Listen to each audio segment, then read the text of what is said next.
जी अस्सलाम वालेकुम नाज़रीन, मैं हूं सैयद उमर शिराजी और आप देख रहे हैं ज़माना न्यूज़। नाज़रीन, इस टाइम मैं मौजूद हैं कसूर में, स्टील बाग चौक में, और यहाँ पे हमारे साथ मौजूद हैं आरबी ग्रुप कसूर की जानिब से यहाँ पे रैली निकाली गई है। उनसे बात करते हैं और जानते हैं उनका क्या मकसद है और वो क्या अपना पैगाम देना चाहते हैं। जी अस्सलाम वालेकुम। जी वालेकुम सलाम। कैसे हैं आप? जी अल्हम्दुलिल्लाह का शुक्र। सर पहले अपना नाम बताइएगा। मेरा नाम जुनैद अमीन है। मैं भेड़िया से तल्लुक़ मेरा कसूर से बेसिकली।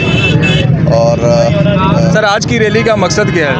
आज की रैली हमने जो है ना पूरे कसूर में जितने भी ग्रुप थे सबको इकट्ठा किया है और हमने अपने जो मुसलमान हैं, फ़लस्तीन के मुसलमान भाई हैं, बहनें हैं, बच्चे हैं जिनके ऊपर जुल्म हो रहा है, उनके हक़ में हमने रैली निकाली है।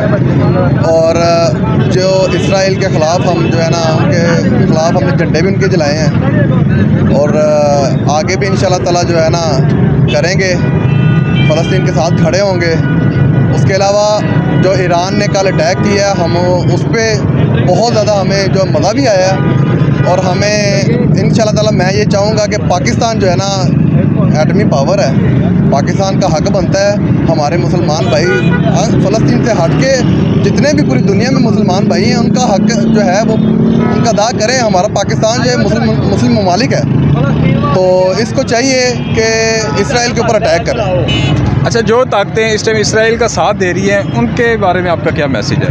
ताकतें जो अमेरिका दे रही है, बाकी अब फ्रांस है और यूके है, लाइक थिंक मेरे ख्याल में उसका मुझे कंफर्म नहीं है, लेकिन ये है कि अगर तो अमेरिका साथ दे रहा है ना तो अमेरिका के ऊपर भी एक्शन होना चाहिए, सीधा सीधा। बहुत शुक्रिया आपका।